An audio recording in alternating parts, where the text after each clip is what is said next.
प्रादुर्भाव कमी झाला आहे, किंवा अशा ठिकाणी ती गुंतवणूक जाईल की जिथे एक सामाजिक स्थैर्य आणि शांतता आहे, किंवा अशा ठिकाणी ती जाईल की जिथे पाणी, वीज मुबलक आहे, व्यवस्थित आहे, अशा ठिकाणी ती जाईल.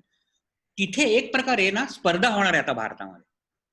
त्यामुळे औद्योगिक अशा प्रकारच्या औद्योगिक क्षेत्रामध्ये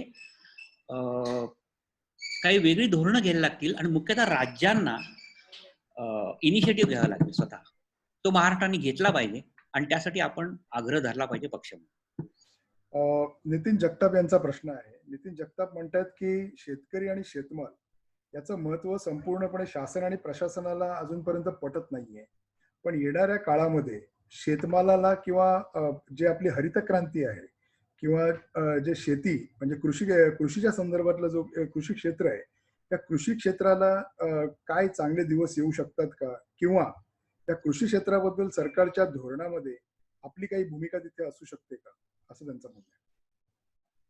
कसं आहे म्हणजे का, खरा खरा खरा प्रश्न हा शेतीचा जो आहे ना, तो शेतीपेक्षा म्हणजे कसं पिकवायचं, काय लावायचं, पीक कसं काढायचं, हे शेतकऱ्यांना माहिती आहे.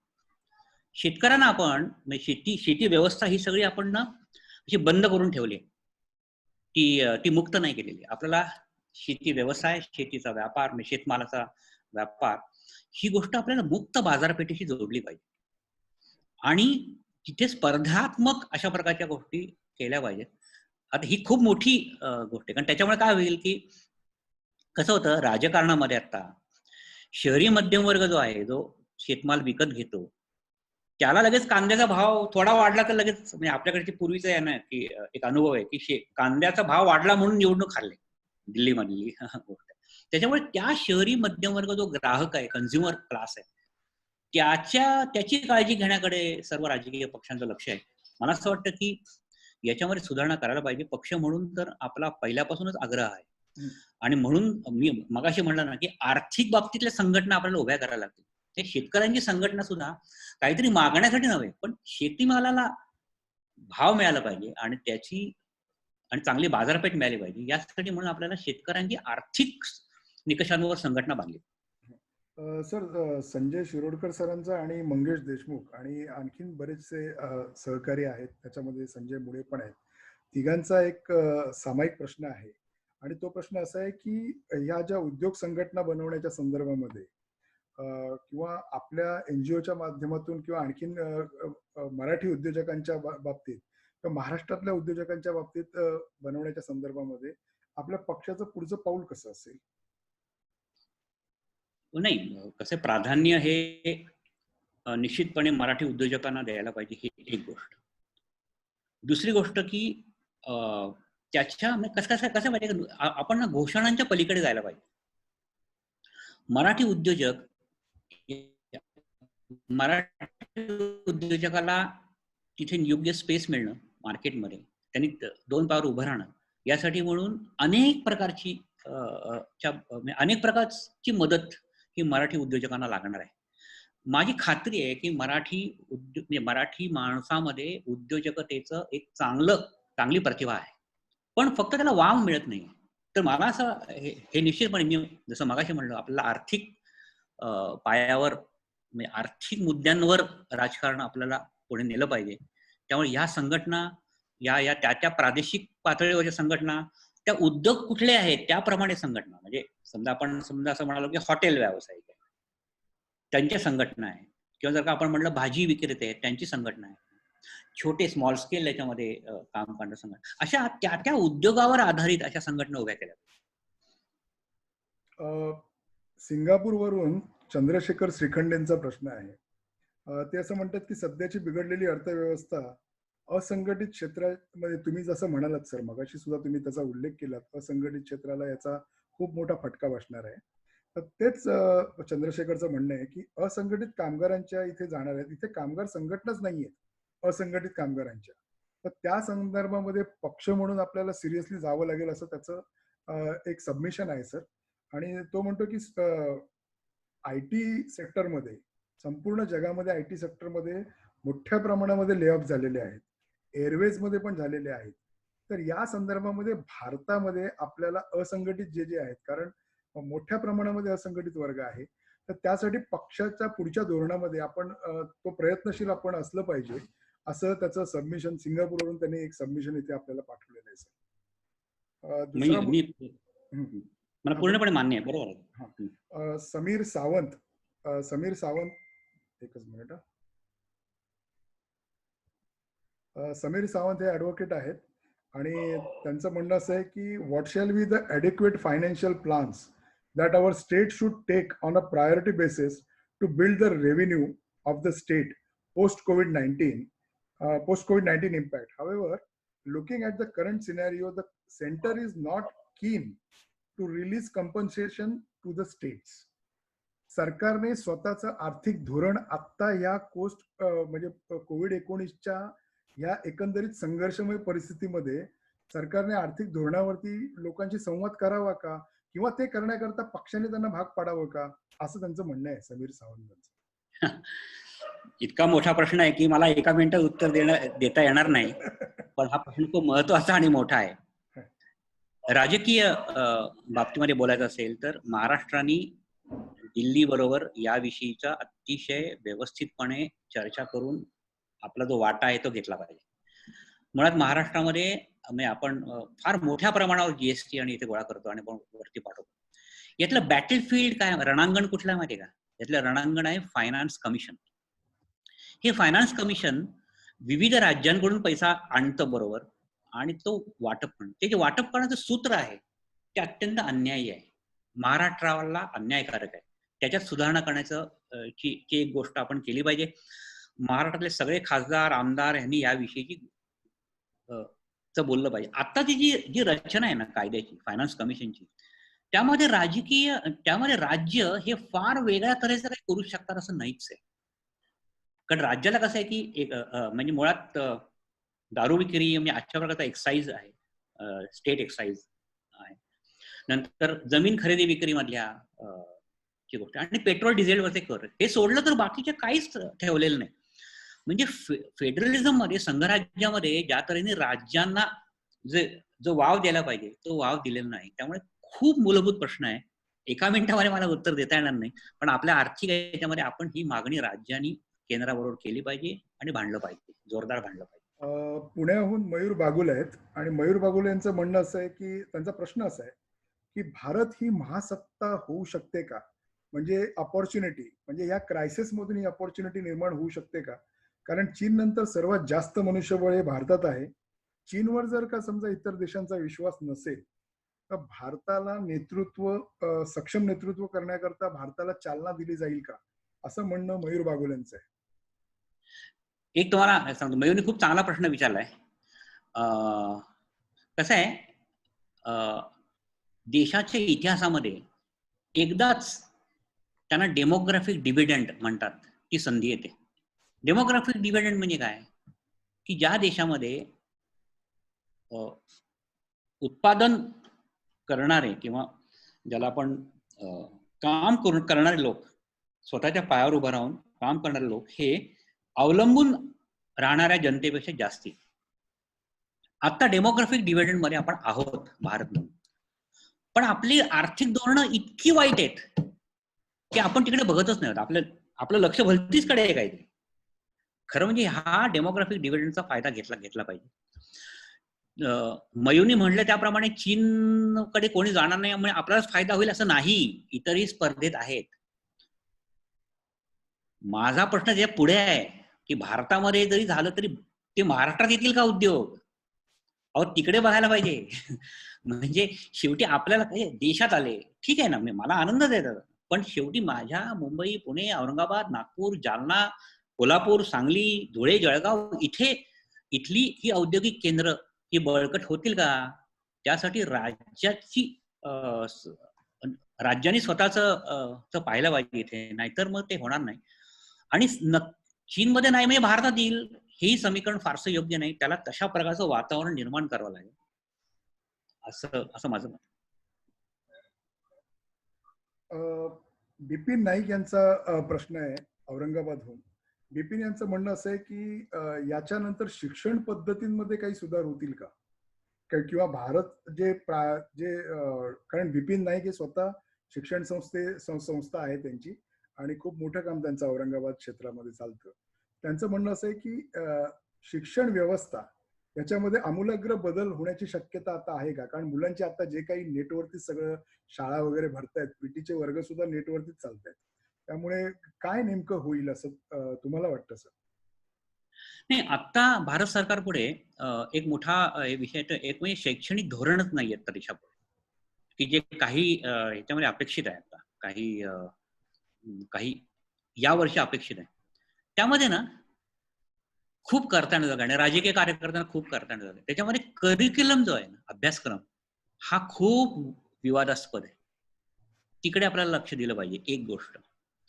दुसरी गोष्ट, आपण कसं आहे, डेमोग्राफिक डिव्हिडंड मध्ये म्हणजे आपल्या जनतेला, आपल्याकडच्या विद्यार्थ्यांना आपण नॉलेज वर्कर्स केलं पाहिजे. नुसते वर्कर्स उपयोग नाही, म्हणजे घोकमपट्टी करून म्हणजे शिक्षणाचा मूलभूत जो जो अभ्यासक्रमामधला किंवा पद्धतीमधला भाग आहे. हल्ली काय झालंय की आपण ना वेगळ्या तऱ्हेचं मेकॉले आता, म्हणजे जसं मेकॉलेनी क्लार्क्स करण्याची एक हे उघडलं होतं शिक्षण व्यवस्था, आणि आपण नेहमी टीका करतो की ब्रिटिशांच्या काळामध्ये. आता सुद्धा आपल्याला अधिक क्रिएटिव्ह, अधिक म्हणजे अधिक वेगळा विचार करणारे संशोधक तयार होतील, उद्योजक तयार होतील, अशा प्रकारची शिक्षण व्यवस्थेची आवश्यकता आहे. मला नाही वाटत की आत्ताचं सरकार काय किंवा तसं एकंदरीत राजकीय पक्षांमध्ये किंवा राजकीय वातावरणामध्ये तशा प्रकारचे बदलाचे काही संकेत आहेत. ते खरं म्हणजे जनतेनेच त्याच्यावर दबाव टाकून तशा प्रकारचे बदल केले पाहिजे. विकास शिंदे यांचा प्रश्न आहे की महाराष्ट्राला स्टेबिलिटीच्या म्हणजे स्थिरतेच्या संदर्भात नेण्याच्या संदर्भातला प्रश्न आहे. मला वाटतं याचं उत्तर तुम्ही सर ऑलरेडी दिलेलं आहे की स्थिरतेच्या संदर्भामध्ये त्यांचं असं म्हणणं आहे की किती वेळ कालावधी जाऊ शकतो, म्हणजे आतापर्यंत तुमचा जो अनुभव आहे, जे जे क्रायसिस आतापर्यंत आले, म्हणजे आपत्ती आतापर्यंत जेवढ्या पण आल्या महाराष्ट्रावरती, त्यातून महाराष्ट्र उभं राहण्याकरता साधारणपणे किती कालावधी गेलेला आहे? विकासचा प्रश्न थोडासा वेगळ्या अँगलने मी मांडतोय सर. किंवा याच्यापुढे किती जाईल असं का? म्हणजे किती जाईल अंदाजे? नाही आता हा विकास हा खरा प्रश्न माझ्याही मनामध्ये आहे अजून, आणि मला त्याचं उत्तर मिळालेलं नाहीये. किती नुकसान कुठल्या कुठल्या क्षेत्रामध्ये होतंय याचा अंदाजच नाही अजून आपल्याला. मी अगदी एक अतिशय मनापासून सांगतो आज सर्वांसमोर की आता आपल्याकडचे जे सत्ताधारी आहेत, मुंबईमध्ये काय, दिल्लीमध्ये काय, त्यांना ह्या सगळ्या ह्याची पुनर्रचना कशी करायची याचा काही फार अंदाज आहे असं मला वाटत नाही. कारण कधी हे सगळं संपल्यानंतर बघू असं होत नाही. म्हणजे ज्या तऱ्हेने, साधी गोष्ट बघा की ज्या तऱ्हेने कोट्यवधी लोक चालत आपल्या घरी गेले. बरं, मी काय म्हणतो, फक्त महाराष्ट्रातून बाहेर गेले असं नाही, महाराष्ट्रामध्ये सुद्धा जो कष्टकरी वर्ग आहे, कामकरी वर्ग आहे, त्याच्याकडे कोणी लक्ष दिलंय? बरं, तो 70% आहे. तो खरं म्हणजे सगळी ह्याची सुधारणा होईल असे काही भक्कम पर्याय मला दिसतच नाही आता. पण ते कधी होईल माहिती का? आपल्यासारख्या लोकांनी, जेव्हा राजकीय कार्यकर्ते म्हणा किंवा जनतेने जर का तशा प्रकारच्या मागण्या करण्याचा प्रयत्न केला तर ते होईल. आनंद प्रभू यांचा प्रश्न आहे, को एक्झिस्टिंग विथ करोना हे जगण्याचा नवीन पद्धती असेल का? मी खरं सांगू का, ते व्हायला हवी. तुम्ही माझं मत विचाराल तर लॉकडाऊन हे त्याचं उत्तर नाहीये. आपल्याला कोरोना कसं आहे, कोरोना हा एक जसा एक विषाणू आहे ना, तशी विषाणू येणार आहे त्याच्या पुढे, आणि त्याच्यावर आपण मात करणार आहोत. आपण मानव जातीने आतापर्यंत अशाच याच्यावर मात केलेली आहे. तेव्हा आपल्याला कोरोना बरोबरच राहत त्याला हळूहळू गोंजारत मग त्याला बाहेर काढला पाहिजे. तो सगळा संपेल मग चला आता उद्या सकाळपासून सुरू, असं नाही होणार. त्यामुळे लॉकडाऊन सुद्धा आपल्याला थांबवला पाहिजे आणि हळूहळू हे कोरोना आहे म्हणजे मला परवा एक डॉक्टर म्हणाले, परदेशी डॉक्टर, ते मला म्हणाले की फेब्रुवारीमध्ये मी 2-4 दिवस आजारी होतो. तर ते मला असं म्हणले, अरे तुला येऊन गेलाय कोरोना. मी म्हणलं म्हणजे नाही, फेब्रुवारी महिन्यात जर का तू आजारी असशील तर एखाद्या वेळेस तुला कोरोना होऊन गेला असेल, माहित नाही, म्हणून तुझ्यामध्ये अँटीबॉडीज तयार, असं त्यांचं म्हणणं आहे. त्याच्यामुळे हे असू शकतं म्हणजे आणि मला हे अगदी बरोबर आहे, आपल्याला कोरोना बरोबर ते आहेत त्यांना घेऊनच पुढे गेलं पाहिजे आणि बांधणी केली आणि पुनर्बांधणी केली पाहिजे, नवनिर्माण केलं पाहिजे. याच प्रभूंच्या प्रश्नाशी संबंधित असा एक प्रश्न आजच सकाळी माझं बेल्जियममध्ये आपल्या एका महाराष्ट्र सैनिकाबरोबर बोलणं झालं. शनिवारी ते बेल्जियमचे ते महाराष्ट्र सैनिक आपल्यासोबत युरोपियन राष्ट्रांमध्ये ज्या पद्धतीने कोरोनाचं व्यवस्थापन चाललेलं आहे त्याबद्दल भारतीयांबद्दल पण काय वाटतंय आणि युरोपमध्ये काय चाललेलं आहे आणि नेमकं काय घडणार आहे याच्याबद्दल अत्यंत सुंदर मांडणी त्यांनी केलेली आहे. ती मांडणी करण्याकरता ते येणार आहेत. त्यांनी एकच सांगितलं, म्हणजे तुमच्या या दोन्ही प्रश्नांचा एक मी थोडासा एक पिन करतो. तो असा आहे की या सर्व याच्यामध्ये त्यांनी एक सांगितलं की भारतीयांची सहनशक्ती आणि भारतीयांची जी इम्युन पॉवर आहे, सहनशक्ती आणि इम्युन पॉवर दोन्ही पण, म्हणजे आलेल्या क्रायसिसला सहन करण्याची, कुठलाही क्रायसिस असो, ती सहनशक्ती पॉवरफुल आहे. त्यामुळे ते सस्टेन करतायत.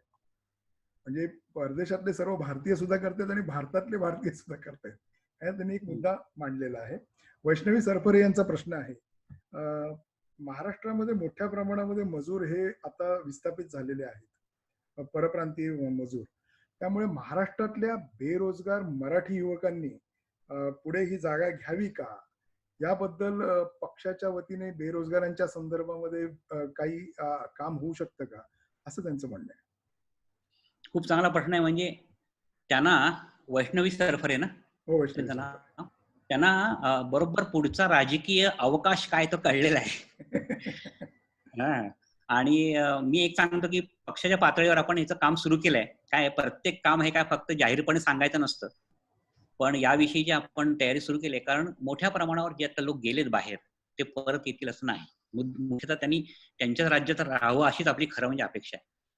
महाराष्ट्रातल्या युवकांनी यामध्ये पुढे यावं यासाठी आपण आता त्या त्या ठिकाणी त्या त्या जिल्ह्यांमध्ये वगैरे अगोदरच काही दिवसापूर्वीच संपर्क करून कामाला लागलेलो आहोत. आपण हे पाहिलं पाहिजे की जो परप्रांतीय इथे होता पूर्वी, उद्योग करणार असेल, छोटे उद्योग करणार असेल, दुकानदार असेल, काही असेल, तिथे मराठी बेरोजगार कसं काम मिळेल आणि मराठी तिथला टक्का कसा वाढेल हे अतिशय काळजीपूर्वक आपण पाहायला पाहिजे. आणि तो अवकाश आहे, ती संधी आपल्याला निश्चितपणे आहे. सर, बाकी बरेचसे प्रश्न जे आहेत ते आत्ताच्या आपल्या ह्या विषयाशी संलग्न नाही आहेत, कोरोनाशी संबंधित आहेत, परंतु ती भूमिका ही राज्य सरकारची आहे. राज्य सरकार, कारण आपण ते प्रश्न अशा पद्धतीने, काही प्रश्न असे आलेले आहेत, म्हणजे 4-5 प्रश्न असे आलेले आहेत की आपण सरकार आहोत ना सर, असं काही प्रश्न आलेले आहेत आणि ते जाब विचारतात. पण ठीक आहे, आपण सरकार जरी नसलो तरी विरोधक म्हणून आपण निश्चितच ते जे मुद्दे आहेत ते मुद्दे मी तुमच्याकडे फॉरवर्ड करतो आणि त्या पद्धतीने आपण निश्चितच आपल्या वरिष्ठ पातळीवरती आणि आपल्या प्रशासकीय पातळीवरती आपण त्याचा पाठपुरावा करावा. आजचा हा सेशन जो आहे, या सेशनमध्ये खूप चांगल्या पद्धतीने कार्यकर्त्यांच्या पुढच्या, म्हणजे येणारी संधी, सर्वांनी आपापले हे म्यूट करायचे आहेत ना, कोणी चालू करू नका. या संधी ज्या आहेत त्या संधीबद्दल आपण विस्तृतपणे बऱ्याचशा गोष्टी सांगितल्या. कार्यकर्त्यांनी कुठल्या डूज अँड डोंट्स पण तुम्ही सांगितलेले आहेत आणि अत्यंत सोफिस्टिकेटेड भाषेमध्ये तुम्ही कार्यकर्त्यांना सांगितलेलं सुद्धा आहे की पुढे कठीण काळ आहे, काळाची पावलं ओळखूनच तुम्हाला आता चालावं लागेल आणि राजकारण करताना सुद्धा त्या पद्धतीनेच करावं लागेल.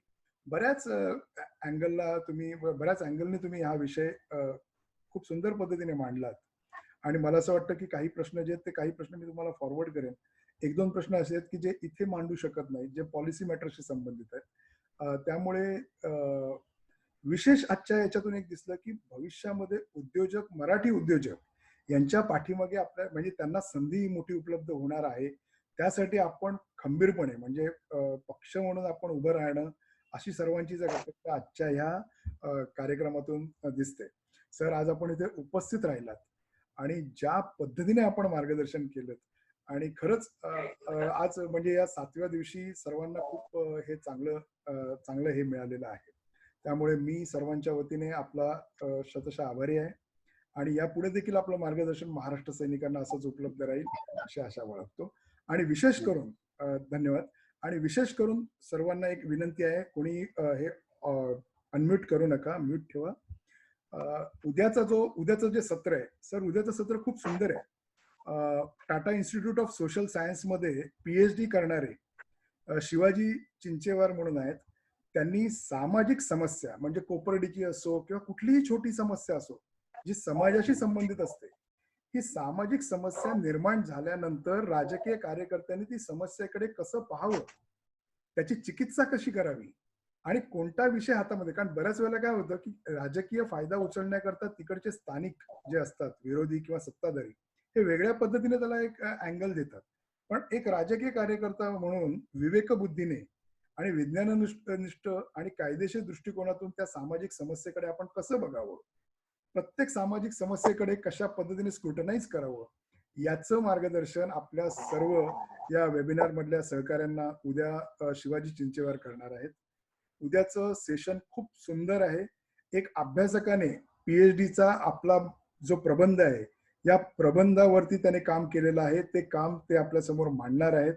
सामाजिक समस्या, येणारे अनेक आंदोलनं, त्या आंदोलनांना कशी दिशा द्यायची, राजकीय कार्यकर्त्याने काय शिकावं आणि काय करू नये अशा प्रसंगांमध्ये, आणि कुठे काय बोलावं आणि कुठे काय बोलू नये, की ज्याच्यामुळे सामाजिक समस्यांमध्ये सुद्धा एक राजकीय प्रश्न निर्माण होऊ शकतो. त्या सगळ्याचा उहापोह उद्या होणार आहे. आज सर्वजण तुम्ही सर्व इथे उपस्थित राहिलात आणि 100% उपस्थिती दोन्ही सत्रांमध्ये आपल्याला लाभलेली आहे. त्याबद्दल मी सर्वांचे आभारी आहे. उद्या सुद्धा आणि याच्यानंतर सुद्धा 5 ते 6 अजूनपर्यंत विषय आहेत. या सर्व विषयांमध्ये आपली हीच उपस्थिती आणि आपण सर्वांनी राहा, सुरक्षित राहा, आपापल्या घरातून बाहेर पडू नका, घरामध्ये सुरक्षित राहा, कुटुंबाची काळजी घ्या आणि येणारा काळ जो आहे तो महाराष्ट्र नवनिर्माण सेनेसाठी आपल्या सर्वांसाठी एक संधी आहे. या क्रायसिस मधून सुद्धा एक अपॉर्च्युनिटी फाइंड करण्याकरता सरांनी काही आज मार्गदर्शन केलेलं आहे, आपल्या बऱ्याचशा वक्त्यांनी मार्गदर्शन केलेलं आहे. या संधीचं सोनं करण्याकरता सर्व महाराष्ट्र सैनिकांनी तयार राहायचंय. आपण इथे उपस्थित राहिलात सर, आपलं आणि सर्वांचं मी पक्षाच्या वतीनं मी आभार मानतो. धन्यवाद. जय हिंद, जय महाराष्ट्र. धन्यवाद सर, धन्यवाद, थँक्यू. जय हिंद, जय महाराष्ट्र. धन्यवाद सर. धन्यवाद धन्यवाद धन्यवाद धन्यवाद साहेब, हे कार्य तुम्ही राजसाहेबांपर्यंत पोहोचवावे, ऑनलाईन कार्यशाळेत. हो मनसे आभार सर, मनसे आभार. धन्यवाद. धन्यवाद. राज साहेबांपर्यंत सदर माहिती पोहोचली पाहिजे.